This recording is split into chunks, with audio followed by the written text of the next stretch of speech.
Musk's weekend talk comes as Tesla enters a maturity phase with slowing delivery growth and margin compression. The current high valuation is hard to justify without a new narrative.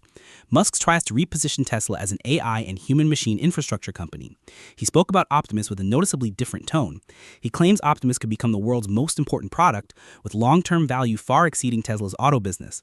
He imagines demand for 20 to 50 billion units. Unit cost could be $20,000 at scale. Annual production of 1 billion units implies $20 trillion revenue.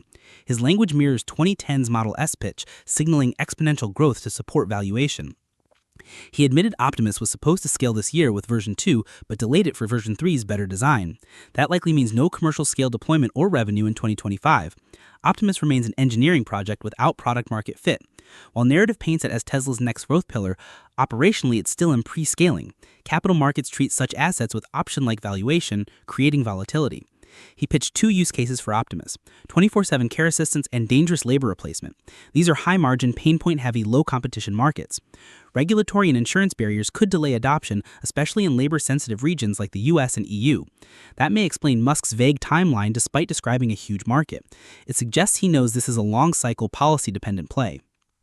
On robotaxi, he expects Tesla to own part of the fleet, with users contributing the rest, like Uber or Airbnb. This hints at Tesla's platform shift. From hardware sales to service operation, it's an AWS-like transition. When asked if robotaxi would cannibalize car sales, Musk gave a standard can't comment reply. The refusal itself is a signal. It suggests internal plans that may shift resources and impact financials. Musk said Starship's goal is to be a predictable, scalable space logistics system.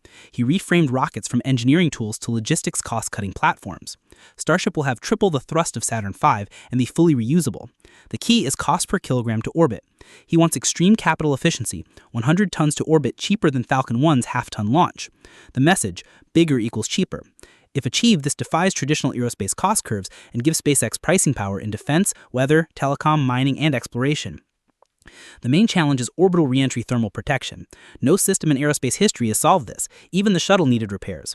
Without solving this, reuse economics remain high risk. It's a bet requiring long-term capital and high technical risk tolerance.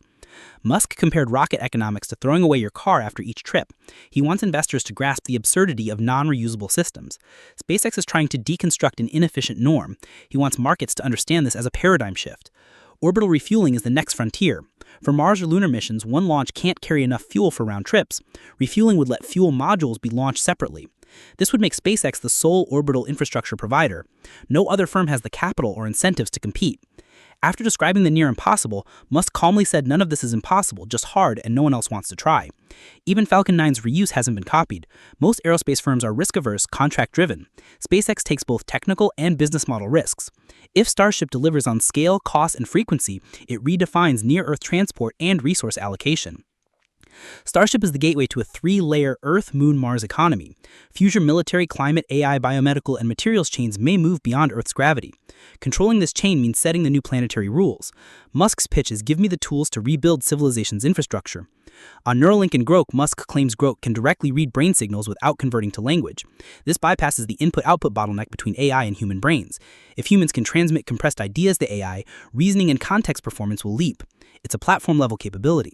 It could transform medicine, education, communication, and creativity. Neuralink's pace is slow. Only 8 patients use it. Year-end goal is 20. That's too early for revenue. FDA regulations and data model complexity delay commercialization. Neuralink is an early-stage platform bet. Its value lies in IP and high entry barriers, not near-term revenue.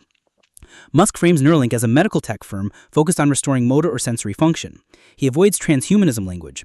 Medical framing is strategic. FDA approval requires clinical use cases. His mention of 8 patients and a 20-patient goal sets a timeline for gradual legitimization. Then he shifts to future visions like memory upload, self-download, and life extension. This dual narrative is classic Musk, practical for regulators, visionary for investors, like how EVs were once pitched as energy grid nodes. The speculative vision supports long-term R&D and attracts talent and capital. Neuralink has distant cash flow, but any skilled success in blindness or epilepsy could unlock outsized patent value. Asked about Grok's role in X, Musk said Grok is the analysis layer. It checks if articles are true. X aims to be an AI-native information platform, unlike Meta and Google's ad-centric models. X's challenge is weak ad monetization. AI tools could boost user retention, ad targeting, and brand trust. Grok may evaluate ads for fraud. This implies X's future may center on AI-verified commerce. That could create a low-regulation, trust-based model for social media. But this also brings risks. If Grok misjudges content, it may harm brands or mislead users. If X becomes the judge of truth, it risks political and legal backlash, especially since Grok is built by Musk's private company xAI. Governance and transparency will face scrutiny. Grok plus X is a vertical AI integration, but revenue is not yet proven. Valuation depends on future user behavior. It may appeal more to growth and strategic capital than mainstream public markets. On the other hand, about OKLO, under rising pressure from carbon neutrality and rapid energy infrastructure restructuring, the OKLO Liberty Energy Alliance marks a transitional phase of structural shift in the energy sector. The partnership uses natural gas as a short-term bridge while positioning small modular nuclear reactors as a long-term zero-carbon baseload solution. This forms a two-layer strategy combining technology and business model integration. On the surface, the partnership reflects complementary energy technologies. At a deeper level, it addresses a growing mismatch between power supply and demand. This is especially true for data centers and energy-intensive industries. Traditional grids are too slow and unstable to meet these users' needs. They demand uninterrupted power, flexible expansion, low emissions, and greater energy autonomy.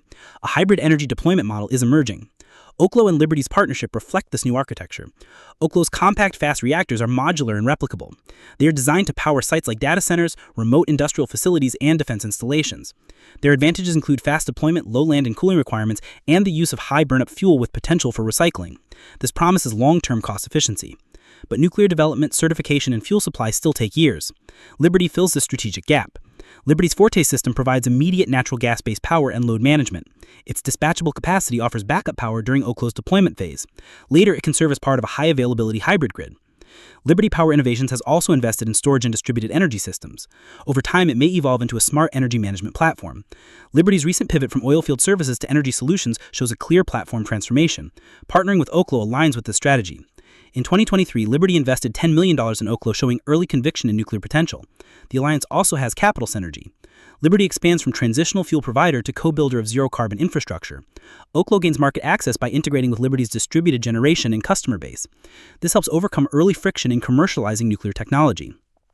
The trend reflects a shift away from single-tech suppliers. Energy companies now face volatile policy, capital, and demand conditions. Single-line growth models are no longer viable.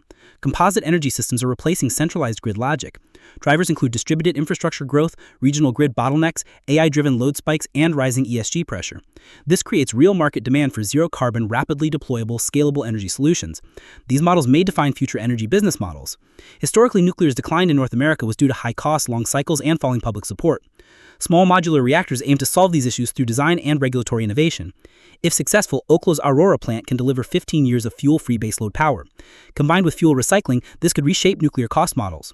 The alliance helps OKLO offset market risks during development and build trust with potential users. The OKLO Liberty Alliance is a concrete response to the evolving energy landscape. As global energy systems face real-time, flexible, and decarbonization demands, solutions that balance deployment speed and sustainability gain strategic value. Their joint model represents a structural shift in energy supply. For infrastructure investors, cross-technology, cross-capital partnerships like this are key signals for energy evolution and commercial viability.